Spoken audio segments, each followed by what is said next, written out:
Kepala kita.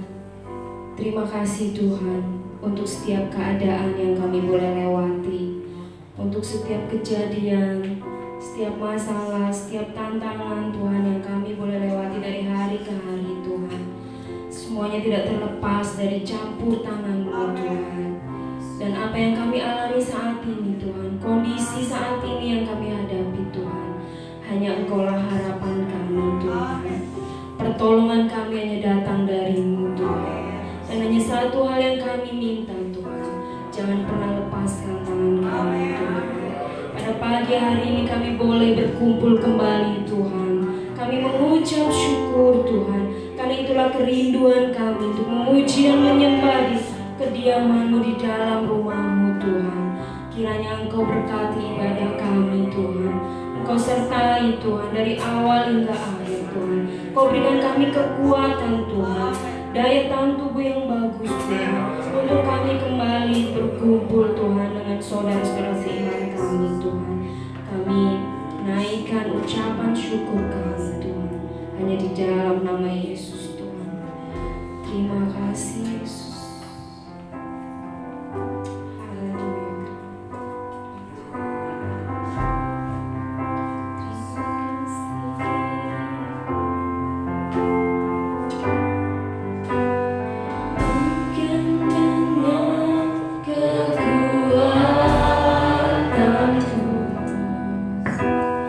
Ku dapat jalani hidupku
kehormatan, kemuliaan hanya bagi-Mu Tuhan.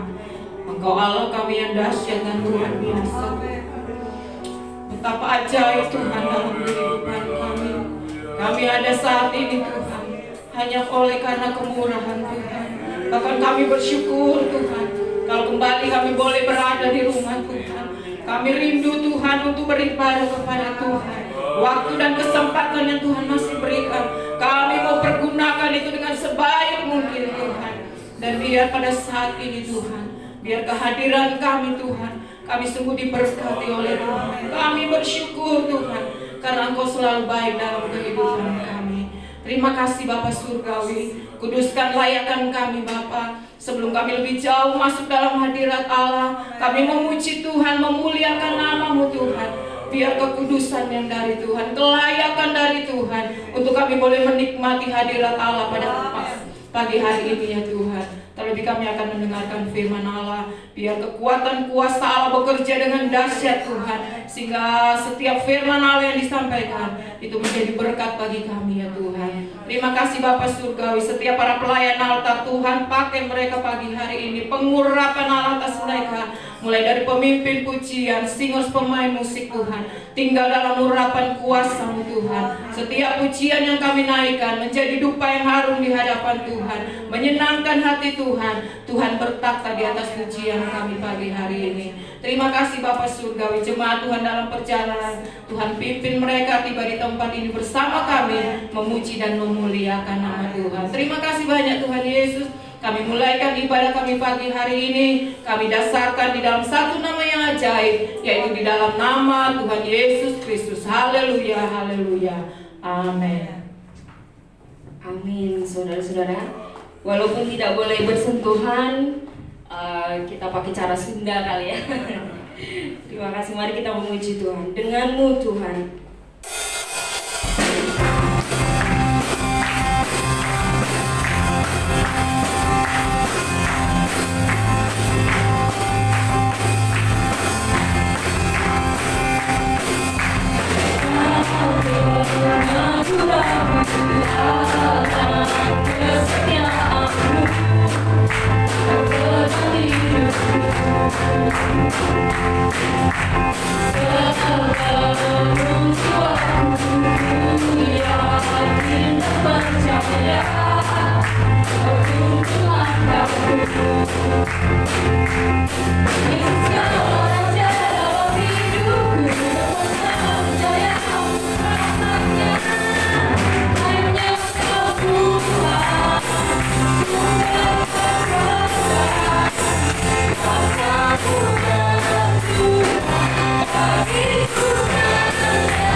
boleh berlama-lama.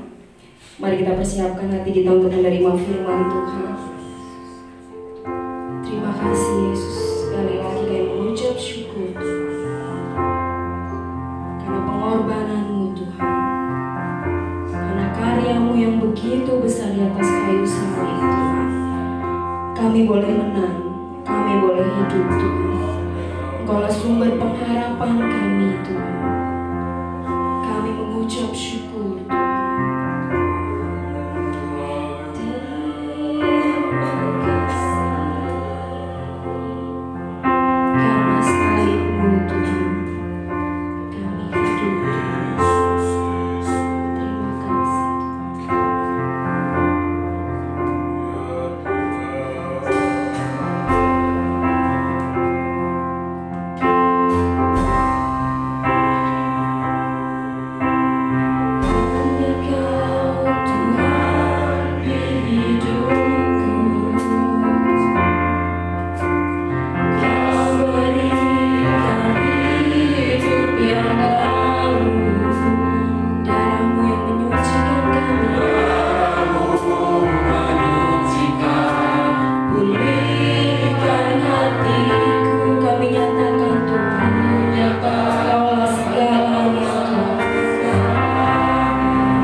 jemaat Tuhan memuji, memuliakan Engkau. Kami menikmati hadirat Tuhan di tempat ini. Setelah sekian lamanya Tuhan kami tidak beribadah bersama-sama. Kami bersyukur Tuhan, anugerah Tuhan sampai saat ini kami boleh berkumpul. Walaupun sebelum semua jemaat yang hadir saat ini Tuhan, tetapi kami terus bersukacita di dalam Tuhan. Kami percaya Tuhan, rancangan Tuhan adalah yang terbaik dalam hidup kami Tuhan. Dan kami mau terus melakukan apa yang Tuhan kehendaki dalam hidup kami. Terima kasih Tuhan, kami sudah memuji Engkau, menyembah Engkau, dan kami sudah menikmati hadirat Tuhan saat ini. Tiba saatnya Tuhan kami akan dengar firman-Mu. Berfirmanlah Engkau ya Tuhan, karena firman-Mu itu adalah sumber kekuatan kami Tuhan, untuk kami terus melangkah di hari-hari yang akan datang. Walaupun masa-masa yang sulit Tuhan, tetapi kami percaya kekuatan, kemampuan, pembelaan Allah terus nyata dalam kehidupan kami. Terima kasih Tuhan, kami beriman sungguh kepada Tuhan. Ini doa kami Tuhan. Berkati Bapak Gembala kami yang akan melayani kami dengan firman-Mu. Singkapkan setiap rahasia kebenaran firman-Mu. Setiap kami yang hadir pada saat ini diberkati dan diberkati oleh Tuhan Yesus lewat firman Tuhan. Kuasa iblis, kuasa kegelapan, kami percaya tidak ada lagi di ruangan ini. Karena ruangan ini sudah dikuasai dengan kuasa Roh Kudus-Mu Tuhan. Terima kasih Bapa, memberkati anak-Mu yang sudah membawa kami masuk dalam puji-pujian. Terpuji nama-Mu, kami sambut dan terima kebenaran firman-Mu. Kami alaskan doa kami hanya dalam nama Tuhan Yesus Kristus. Sama-sama kita katakan amin. Haleluya. Puji Tuhan saudara, pada pagi hari ini kita bersyukur kepada Tuhan karena kita boleh ada di rumah Tuhan untuk kita beribadah kepada Tuhan. Nah, saudara yang saya kasih dalam Tuhan, firman Tuhan pagi hari ini saya beri tema masalah bukan untuk dihindari. Saudara yang saya kasih dalam Tuhan, saya meyakini bahwa kita ada oleh karena anugerah Tuhan, kita ada oleh karena berkat Tuhan, kita boleh kuat sampai hari ini, dan saya meyakini saudara diberkati oleh Tuhan. Nah saudara yang saya kasih dalam Tuhan, kita buka dalam kitab Markus pasal yang ke-6 ayat 34. Firman Allah berbunyi demikian. Saya baca dalam nama Tuhan Yesus Kristus. Kata, ketika Yesus mendarat, ia melihat sejumlah orang yang banyak, maka tergeraklah hatinya oleh belas kasihan kepada mereka, karena mereka seperti domba yang tidak mempunyai gembala. Lalu mulailah ia mengajarkan banyak hal kepada mereka. Nah saudara-saudara yang saya kasih Tuhan, pada saat itu Yesus mengadakan pelayanan-pelayanan di berbagai tempat. Bahkan firman Allah berkata, dan pada saat tertentu di mana Yesus dan murid-murid sampai lupa makan. Bahkan mungkin bukan lupa makan, tapi tidak ada kesempatan untuk makan, sehingga Yesus berkata, mari kita sedikit ke tempat yang sepi, kita menyingkir supaya kita dapat kesempatan beristirahat, kita dapat kesempatan untuk makan. Lalu ada waktu di mana mereka mengadakan perjalanan, mereka bertolak dari satu tempat ke tempat yang lain. Tapi ketika mereka sampai di satu tempat pun, maka ketika mereka mendarat, mereka menemukan orang banyak yang sudah menunggu mereka. Mereka menemukan orang-orang yang rindu, yang lapar akan kebenaran firman Tuhan, sudah menanti mereka untuk mendengarkan khotbah Yesus, untuk mendengarkan pengajaran Yesus. Seperti hari-hari ini di mana kita menghadapi keadaan yang sama. Saudara, di mana kita dibatasi oleh keadaan, untuk kita tidak bisa berkumpul, untuk kita bisa beribadah bersama seperti pagi hari ini. Dan oleh kemurahan Tuhan, kita pagi hari ini kita boleh beribadah. Nah saudara-saudara yang saya kasih dalam Tuhan, dan Yesus mengajar mereka. Pada waktu sudah mulai sore malam, maka Yesus melihat orang-orang yang mendengarkan pengajaran Yesus, mereka berada pada kondisi tubuh yang lemah, di mana mereka belum makan dan mereka harus dikasih makan. Nah saudara yang saya kasih dalam Tuhan, pada saat itu tidak punya bekal yang cukup untuk memberi makan orang sebanyak itu. Sehingga ketika Yesus berkata kepada murid-murid, kamu harus memberikan mereka makan. Murid-murid berkata, siapa siapa yang bisa memberikan makan orang sebanyak ini di tempat yang sunyi seperti ini? Tidak mungkin. Tidak mungkin kita bisa menyediakan apa yang dibutuhkan oleh orang banyak tersebut. Tapi saudara yang saya kasih dalam Tuhan, ini masalah, ini persoalan. Orang-orang sudah lapar, mereka harus pulang ke kampung mereka, ke tempat mereka yang jauh, dan mereka tidak ada tenaga karena belum makan, sehingga harus dikasih makan. Nah, mau kasih makan dengan apa? Tidak ada makanan pada saat itu. Apakah mereka harus lari? Apakah murid-murid harus menghindar kenyataan yang terjadi bahwa mereka tidak mungkin memberi makan orang-orang tersebut? Tetapi Yesus berkata harus. Tetapi murid-murid katakan tidak mungkin. Saudara yang saya kasih dalam Tuhan, persoalan bukan untuk dihindari. Ada beberapa sikap yang dapat kita lakukan untuk kita menghadapi persoalan. Yang pertama, saudara, jangan lari dari masalah. Markus pasal 6 dalam perikop yang sama, ayat 35-37 firman Allah berkata, pada waktu hari sudah mulai malam, datanglah murid-muridnya kepadanya dan berkata, tempat ini sunyi dan hari sudah mulai malam. Suruhlah mereka pergi, supaya mereka dapat membeli makanan di desa-desa dan di kampung-kampung di sekitar ini. Tetapi jawabnya, kamu harus memberi mereka makan. Kata mereka kepadanya, jadi haruskah kami membeli roti seharga 200 dinar untuk memberi mereka makan? Saudara, murid-murid menghindar, murid-murid tidak mampu menghadapi persoalan masalah yang ada. Tetapi Yesus berkata, tidak, kamu jangan suruh mereka pergi, tetapi kamu harus memberi mereka makan. Tetapi Tuhan, siapa yang memberi makan mereka di tempat yang sunyi seperti ini? Atau kalau kami memberi makan, apa bisa kami memberi makan dengan uang yang sedikit seperti ini untuk membeli makan, beli roti, dan mereka bisa makan? Saudara yang saya kasih dalam Tuhan, itu tidak mungkin terjadi. Saudara, masalah kalau kita hindari, kita pergi ke satu tempat, maka di sana pun ada masalah. Tidak ada di bawah kolong langit ini yang tidak ada masalah. Kita mau menghindari satu masalah, maka kita akan menemukan juga masalah yang lain di tempat sana. Sehingga masalah kita harus hadapi. Kalau kita diperhadapkan dengan persoalan, kalau kita diperhadapkan dengan masalah, maka mari kita hadapi masalah itu. Bisa tidaknya kita hadapi dulu, bukan lari, saudara. Murid-murid mau lari dari masalah. Mereka kata, Tuhan, suruh mereka pergi. Biarkan mereka mencari makanan mereka sendiri. Biarkan mereka membeli makanan di desa-desa yang ada di sekitar sini, supaya mereka bisa makan. Tapi Tuhan katakan, tidak. Mereka tidak boleh disuruh pergi, tapi mereka harus dikasih makan. Bukankah mereka orang-orang yang Yesus kasih? Bukankah orang-orang ini adalah orang-orang yang membuat Yesus tergerak hati, sehingga Yesus mau mengajar mereka, Yesus mau datang dan menyampaikan berita firman kepada mereka. Firman Allah berkata mereka seperti domba yang kehilangan gembala, orang-orang yang butuh belas kasihan. Sekarang harus disuruh pergi. Bagaimana perasaan mereka? Sehingga harus dilayani dengan benar.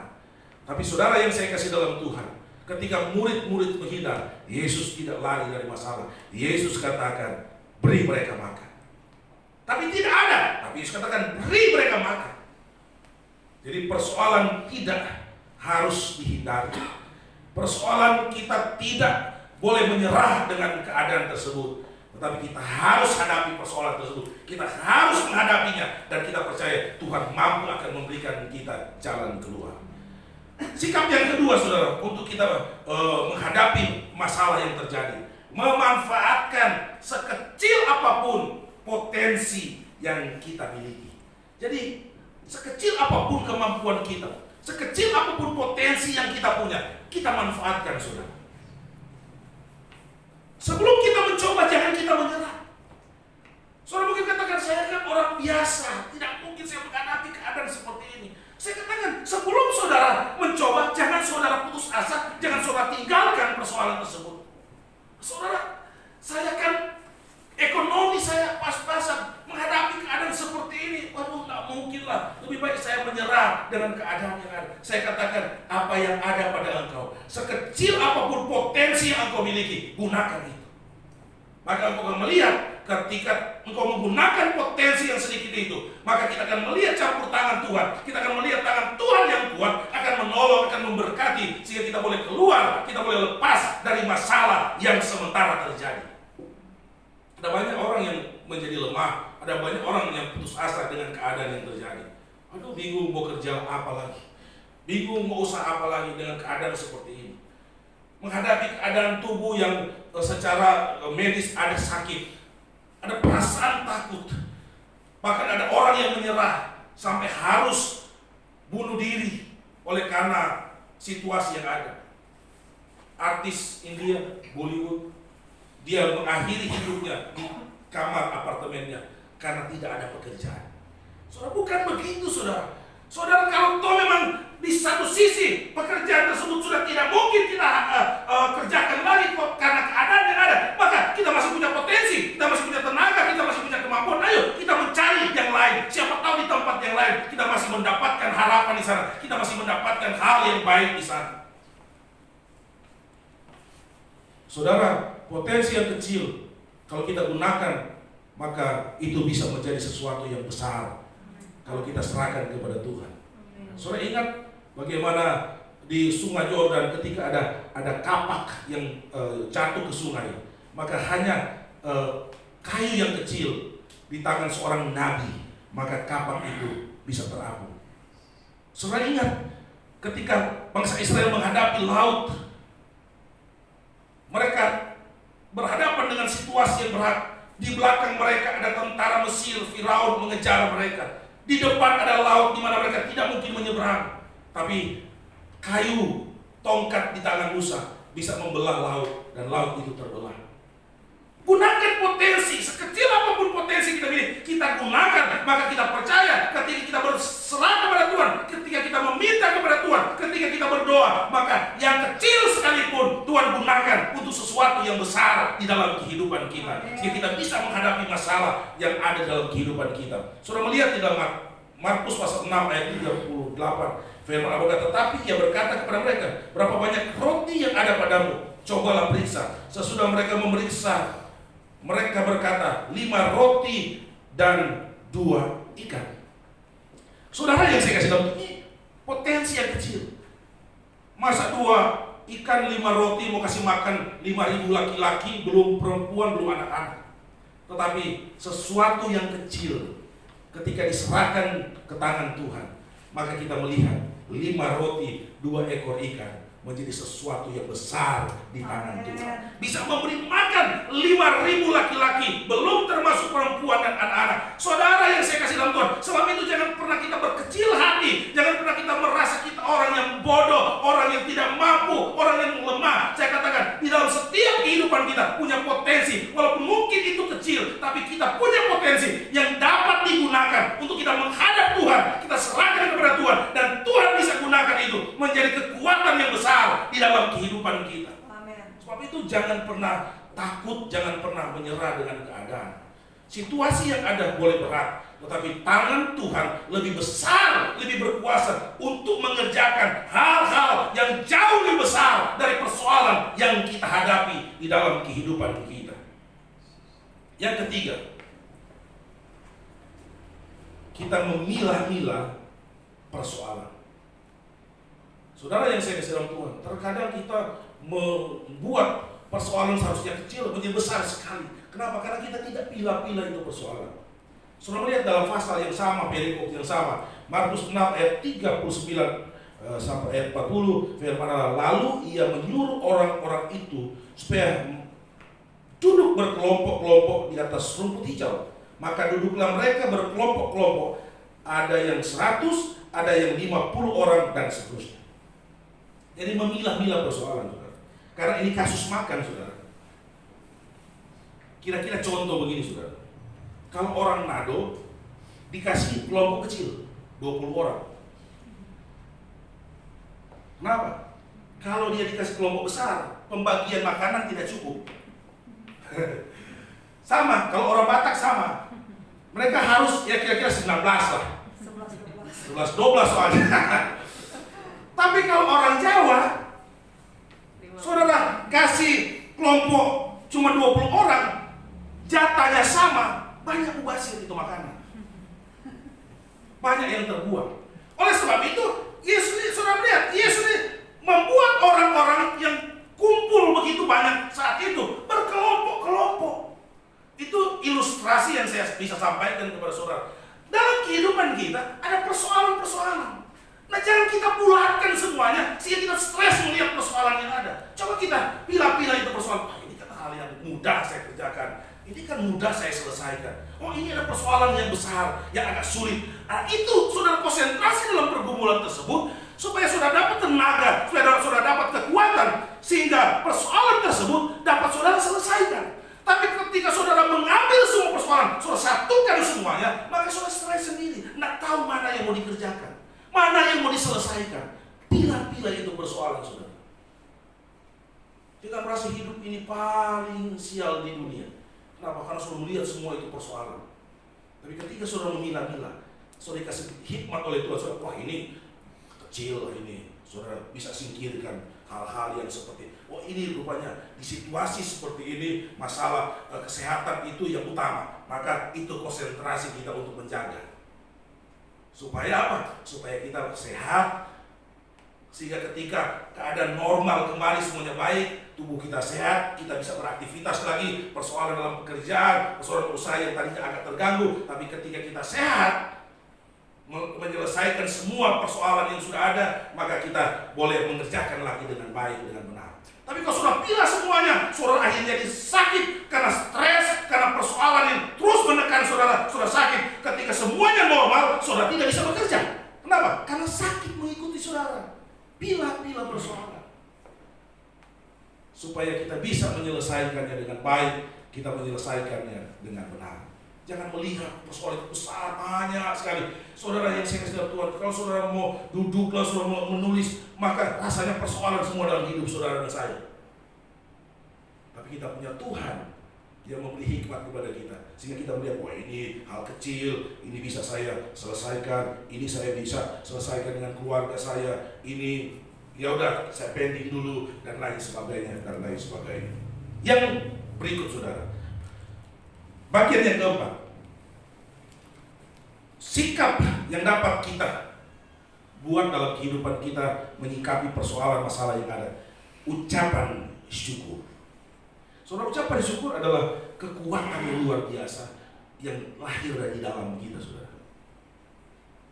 Saudara yang saya kasih dalam Tuhan, ada orang hanya makan nasi saja. Ketika dia mengucap syukur, maka dia merasa nikmat sekali itu makanan. Yang mengucap syukur, enak banget saudara, karena dia mengucap syukur. Oleh sebab itu saya katakan ucapan syukur adalah kekuatan yang luar biasa. Ada orang nggak punya duit, tapi dia mengucap syukur. Di akhirnya kita lihat dia lebih bahagia dari orang yang punya duit. Karena ada ucapan syukur di dalam kehidupan dia. Ketika orang ada sakit, tapi dia tahu mengucap syukur. Terkadang dia sakit seperti lebih sehat dari orang yang sehat. Kenapa? Karena dia tidak menunjukkan dia sakit. Kenapa? Ada ucapan syukur yang keluar dari kehidupan dia. Saudara melihat dalam Markus pasal 6 ayat 41, firman Allah berkata, dan setelah ia mengambil 5 roti dan 2 ikan itu, ia mengadah ke langit dan mengucap berkat, lalu memecah-mecahkan roti itu dan memberikannya kepada murid-muridnya supaya dibagi-bagikan kepada orang-orang itu. Begitu juga kedua ikan itu dibagi-bagikannya kepada semua mereka. Dia mengucap syukur, dia menengadah ke atas, dia memandang kepada Tuhan, dia berdoa kepada Tuhan, dia memohon berkat dari Tuhan. Maka saudara melihat, setelah dia mengucap syukur dan berdoa kepada Tuhan, dia memecah-mecahkan yang 5 roti itu. Dia coba memecah-mecahkan juga ikan yang 2 ekor itu, saudara. Ketika dia pecah-pecahkan dan dibagikan oleh murid-murid, maka firman Allah mencatat, maka tersisa roti 12 baku adanya. Luar biasa kan saudara? Itu kekuatan di dalam ucapan syukur. Kalau orang menghadapi makanan yang enak, lalu dia bersungut-sungut, maka seenak apapun itu makanan, kalau dihadapi dengan bersungut-sungut, maka menjadi sesuatu yang tidak enak. Tapi ketika mengucap syukur, saudara yang saya kasih dalam Tuhan, apa yang kita nikmati dalam hidup kita menjadi sesuatu yang membawa kebahagiaan di dalam kehidupan kita, yang akan memberikan sukacita di dalam kehidupan kita. Yang terakhir, saudara, Yang kelima, belajar menghargai setiap berkat Tuhan. Jadi ketika kita menghadapi segala kesukaran yang ada, mari kita belajar menghargai berkat Tuhan. Jangan hanya karena di saat kita limpah sekali lalu kita menghargai itu berkat Tuhan. Di tengah-tengah kesulitan kita mungkin berhadapan dengan kekurangan atau hidup dengan pas-pasan lalu kita tidak menghargai berkat Tuhan. Itu Tuhan tidak suka, saudara. Menghargai berkat Tuhan juga seperti ini, saudara.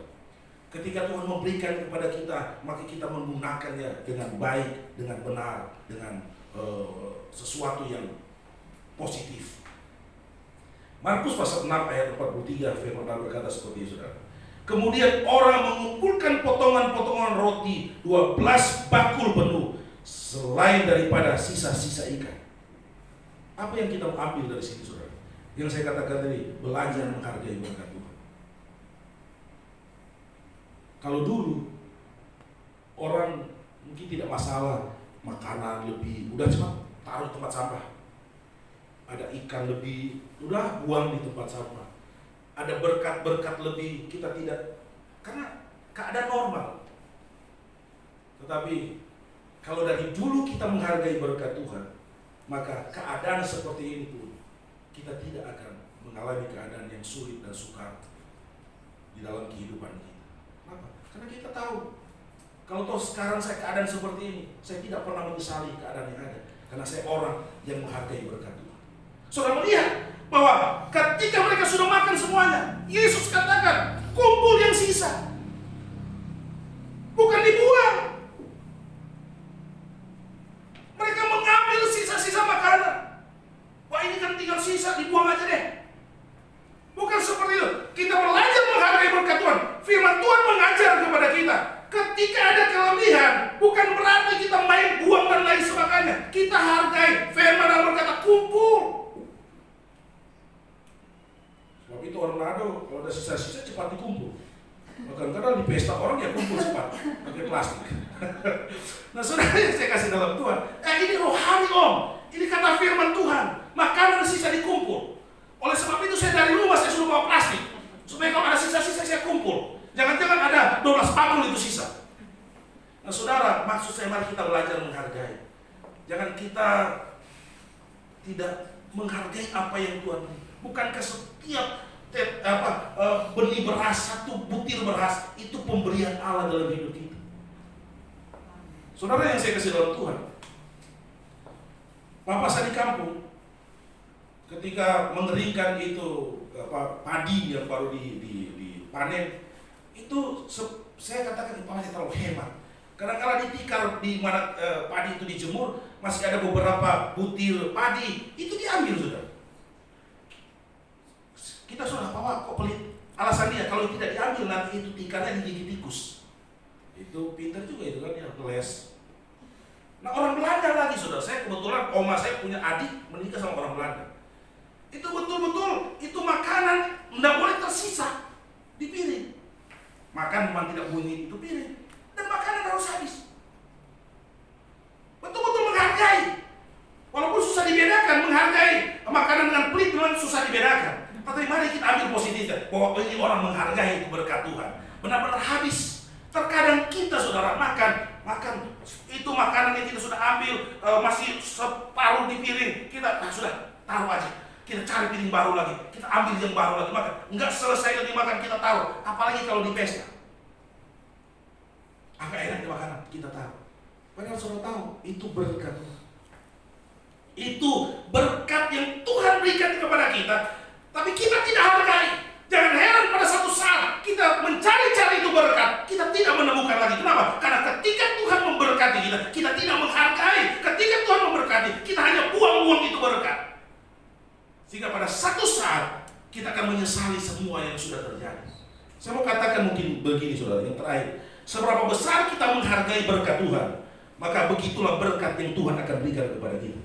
Kalau kita kurang menghargai berkat Tuhan, maka Tuhan akan mengurangi berkat yang Dia akan berikan kepada kita. Tapi ketika kita menghargai setiap berkat Tuhan, maka Tuhan akan memberikan berkat kepada kita. Puji nama Tuhan. Kita akan masuk dalam pemberitaan firman perjamuan kudus. Mari kita nyanyi itu pujian, Yesus Kau kebenaranku.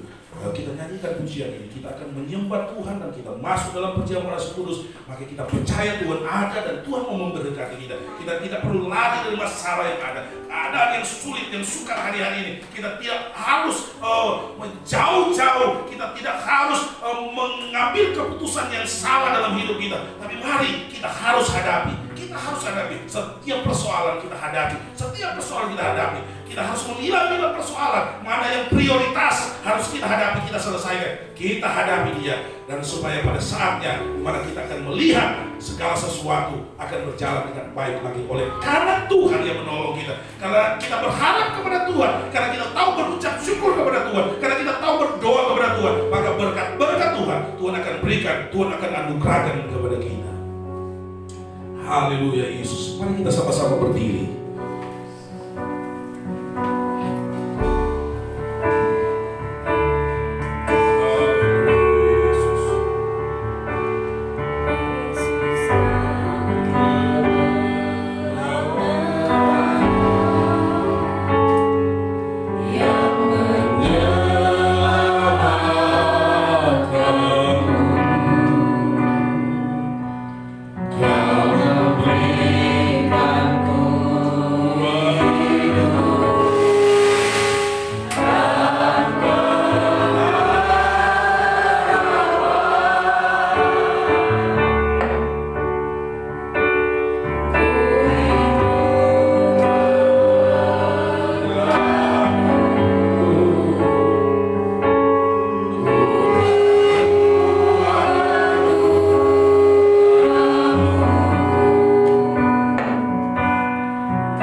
Cool.